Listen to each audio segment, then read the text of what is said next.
And welcome back, guys, to another episode of Into the Excelverse. Now, today I wanted to try something a little bit different, a little bit out of the ordinary, because I wanted to do something a little bit special because it's the upcoming release of the new Antman 3, which is known as Antman and the Wasp: Quantumania.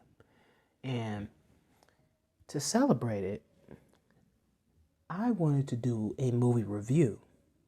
And just a little recap, just in case no one has seen the first Ant-Man or the second Ant-Man, or any time he came in between the Marvel Cinematic Universe. So, I hope you enjoy this video, and we'll be right back after this. 2015 Marvel's Ant-Man is an American superhero film based on the Marvel Comics character of the same name. This film was directed by Peyton Reed. 2015's Ant-Man tells the story of a Marvel Comics character, Scott Lang, played by Paul Rudd, that used to be a thief but now acquires the Ant-Man suit to use its shrinking abilities to become a hero. The story revolves around Hank Pym, played by Michael Douglas, a former S.H.I.E.L.D. agent who created the Ant-Man technology, and his daughter Hope Van Dyne, played by Evangeline Lilly, who team up with Scott Lang to stop Pym's former protege, Darren Cross, from selling the shrinking technology to Hydra. Darren Cross, played by Corey Stoll, who has developed a similar suit called the Yellow Jacket, plans to use it to conquer the world. As Scott Lang trains to become Ant-Man, he must also balance his responsibilities as a father to his daughter, Cassie, played by Abby Ryder Forston. With the help of Pym and Van Dyne, Scott Lang sets out to stop Cross and save the world. All right, Lang. Hey, guys, something... Oh, what the hell was that? I believe this is yours, Captain America. Ant-Man and the Wasp serves as a sequel to 2015's Marvel's Ant-Man. The story takes place after the events of Captain America: Civil War, and it follows Scott Lang as he is placed under house arrest for his actions as Ant-Man in the previous film. Meanwhile, Hank Pym and Hope Van Dyne are on a mission to rescue Hope's mother, which is Janet Van Dyne, played by Michelle Pfeiffer, who was lost in the quantum realm years earlier. However, their plans are a little bit complicated by the arrival of Ghost, played by Hannah John Kamen, a mysterious villain with the power to phase through objects. As Scott Lang helps the Pyms and Van Dyne on their mission, they must also find a way to stop Ghost and prevent her from acquiring their technology. Throughout the film, the characters deal with their consequences of actions and relationships, as well as the realities of shrinking and enlarging technology. Now we're at Ant-Man and the Wasp: Quantumania. And right now it follows the events right after the end game. And right now it shows that Scott is basically feels like he's found his place in the world after dealing with being a thief and stealing to being a hero and saving the universe from Thanos. And the best way to explain this movie, it's all about time and spending it with the important people that's in your life. And you never know when it's going to be their last time. So that's what I got out of the movie.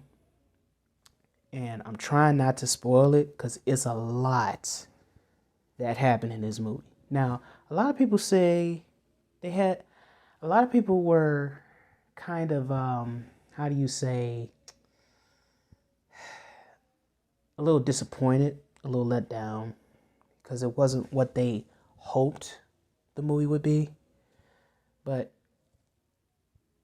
for the most part, I like the movie. I'd say for me, it was an 8 out of 10 for me. I would say 8 out of 10. Um, it was, it felt very Star Wars. Yeah, I'll give it that.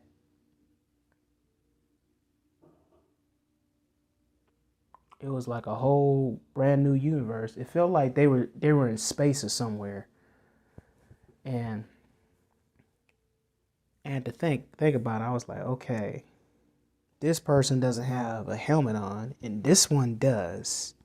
So, on the logical standpoint, how are they able to breathe? So, I didn't really think about all that. I just sat back and enjoyed the show.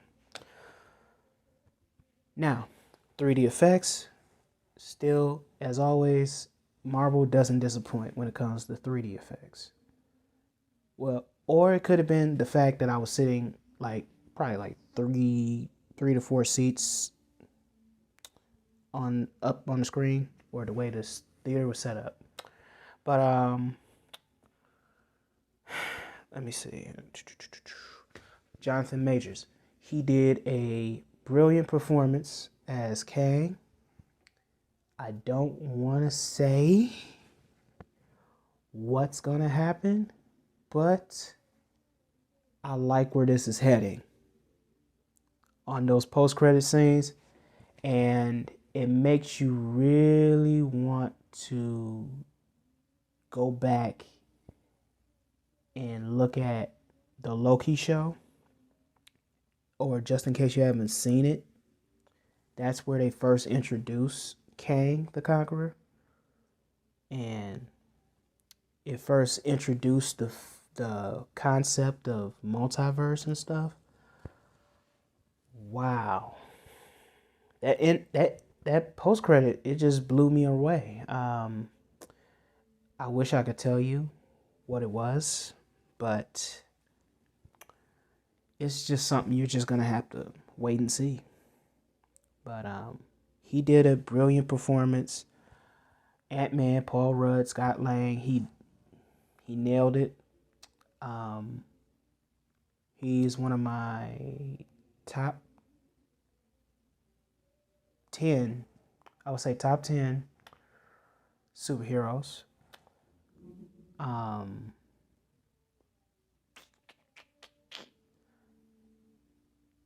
Pfeiffer, yeah, she held her own. Everybody held their own.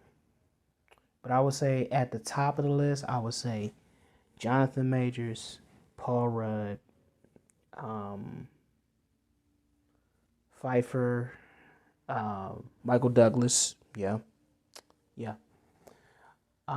Bill Murray, I'm still trying to figure out what connection he has with this. I forgot what his name was, and I don't want to spoil it. And yeah, there was a surprise person in there. And if you've seen the trailer, you know who he was. But they explain how he got there. And he wasn't really that menacing. It was basically a joke in a way. I mean, like, what can you do with that type of character? It's real funny just seeing that character put in Marvel like that. And I'm kind of glad that they did that, just to get it out the way, to get it out of their system. So I'm pretty sure if they do make another version of that character in the future, it's probably going to be a lot more serious. So I like how they handled that.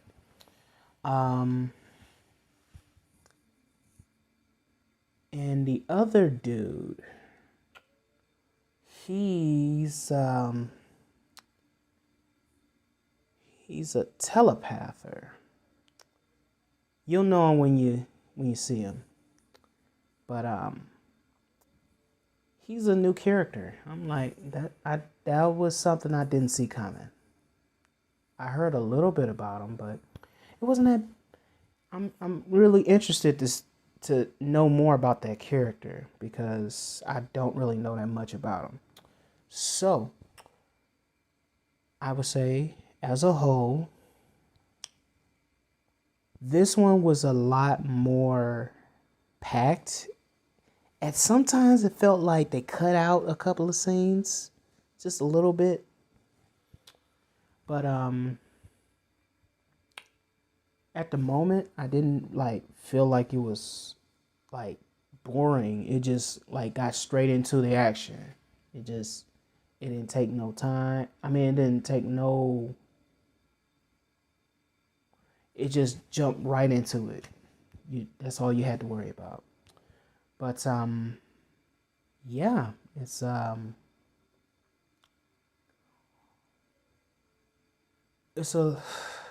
very complicated to explain.